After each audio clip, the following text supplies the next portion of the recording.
So when I was born, I didn't want to open my eyes, not because there was anything wrong with me medically. I just had them shut angrily. Do you remember Um, that? no, my mum told me. Okay. I don't remember that. That would be pretty extraordinary. No. That'd be impressive, yeah. Yeah, no. So my mum told me that, she took me to the doctor and he said she just needs a bit more time. And it seems like You that were like a became, kitten. They don't open their eyes for a couple of weeks. yeah, maybe. I don't know. What I do remember though, and that was quite a pretty early memory, was this feeling of what the F am I doing here? Um, and I would tell my parents with absolute certitude, I'm not your child. Like we can pretend for the cameras, Truman Show hidden up in the corners. That's fine. I can play along, but I know I am not your child. I come from Mars. I know that. My brother's not my Mars. brother. Yeah, I would say Mars. I don't know why. Very Um, interesting.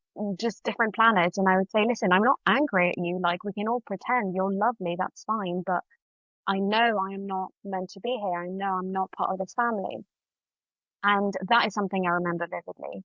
My mother had to show me the pregnancy pictures and all of that, but it still wouldn't ring true. And I think what became the theme of my life from a pretty early age was this sort of uh, profoundly painful realization that, well, I'm not going back home anytime soon, and I'm stuck here.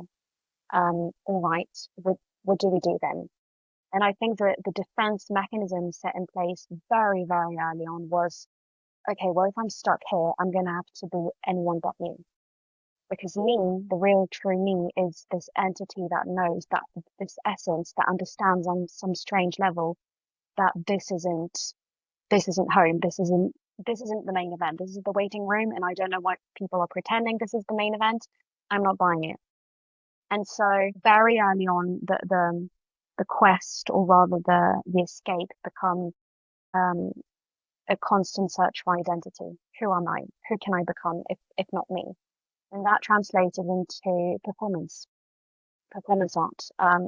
I discovered ballet. I had quite a lot of I have Tourette syndrome, so my mother felt like I had this energy to sort of like spend physically. And so it started with ballet, which I ended up doing professionally in France. I was born outside of Paris. I'm half French, half Swedish, and so I grew up doing ballet, trained at Paris Opera Ballet School, which is quite a reputable school, which is really really hard with all the cliches and stereotypes that you can imagine around the ballet world. But it was fantastic because I found myself an identity, so I could be the ballerina. Um, but obviously that's not the truth, right?